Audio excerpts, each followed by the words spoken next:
ಬೆಳಗಾವಿಯಾದರೇನು ಬೆಂಗಳೂರು ಆದರೇನು ನಗಬೇಕು ನಾವು ಮೊದಲು ಮಾತಾಡಲು ಎದೆ ಭಾಷೆಯ ಅರಿವಾಗಲು ಹುಬ್ಬಳ್ಳಿಯಾದರೇನು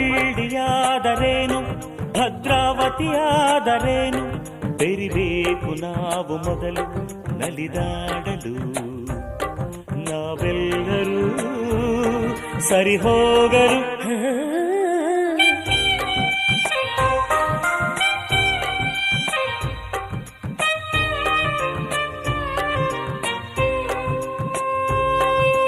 ಬೆಂಗಳೂರಲ್ಲಿ ಬೋಂಡ ಅಂದ್ರೆ ಆಲೂಗಡ್ಡೆ ಉಂಡೆಯಂತೆ, ಮಂಗಳೂರಲ್ಲಿ ಬೋಂಡ ಅಂದ್ರೆ ಎಳನೀರಿನ ಕಾಯಿಯಂತೆ.